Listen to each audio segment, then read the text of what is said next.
Assalamualaikum warahmatullahi wabarakatuh. Bersama saya Agus Pamuji dan Ibu Rina Rindana sebagai tim dari pelaksana pengabdian kepada masyarakat, khususnya dalam klaster berbasis riset.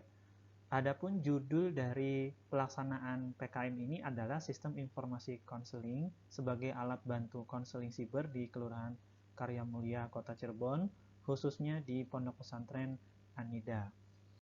Di sini saya akan menghasilkan lokus pengabdian yang berupa latar belakang permasalahan yang ada pada mitra ataupun lokasi pengabdian.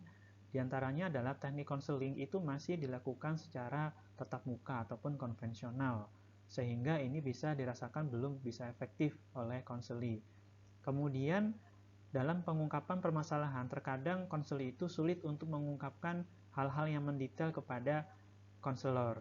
Kemudian tindakan lanjut ya. Di sini tindak lanjut ini adalah status dari progres konsultasi yang dilakukan konseli terhadap konselor itu terkadang tidak terdeteksi, tidak terekam, kemudian tidak bisa diprediksi kapan bisa konseli itu membuat keputusan. Dan berikutnya adalah permasalahannya menyangkut dengan privasi. Jadi privasi ini adalah kebutuhan dari si konseli dan juga konselor untuk bisa melindungi informasi yang bisa dianggap sensitif. Yang terakhir adalah yang terpenting, yaitu suatu rencana. Rencana yang dibuat oleh si konseli, bagaimana dia menyiapkan rencana untuk di masa mendatang ketika dia sudah diberikan sugesti dalam simpulan-simpulan dari permasalahan yang dijalaninya dan kemudian bisa dibahas.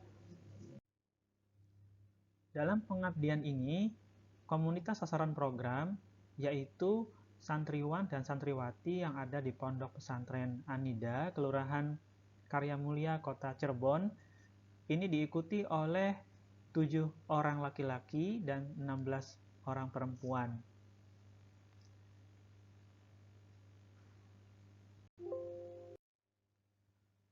Selanjutnya, proses pengabdian kepada masyarakat.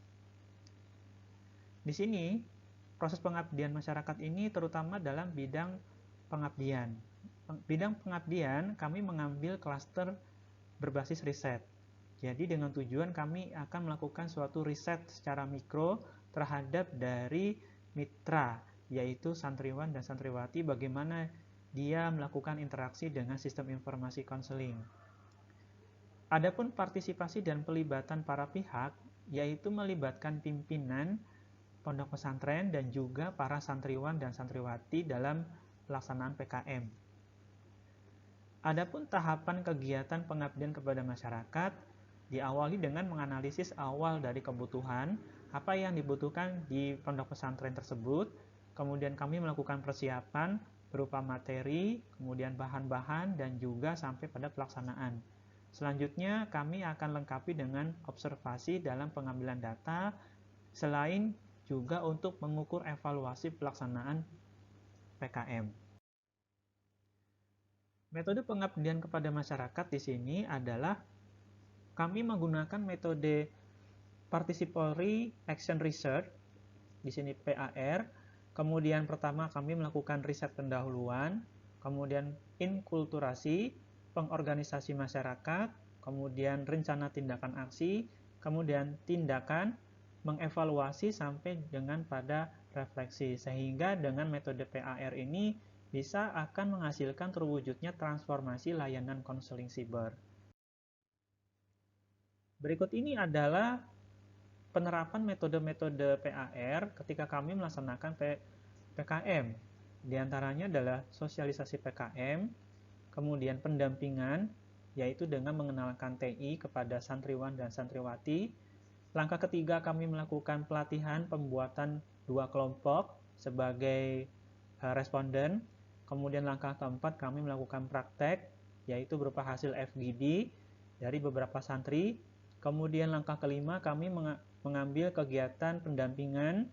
Ya, di sini peserta akan dibimbing untuk membuat suatu akun, kemudian melakukan simulasi di dalamnya sampai pada langkah ke-6, sehingga kami bisa melakukan evaluasi. Di situ sampai di mana tingkat dari pola interaksi antara pengguna dengan sistem.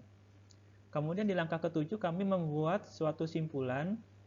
Nah, di sini ditemukan bahwa aplikasi ini bisa dan mudah diakses oleh para pengguna, sehingga di sini pengguna sudah mempunyai gambaran bagaimana dia melakukan konseling siber, konseling menggunakan aplikasi, ya, terlepas dari konseling yang dilakukan secara tatap muka ataupun konvensional. Walaupun dengan menggunakan sistem ini masih menggunakan mode teks, bukan mode video ataupun audio.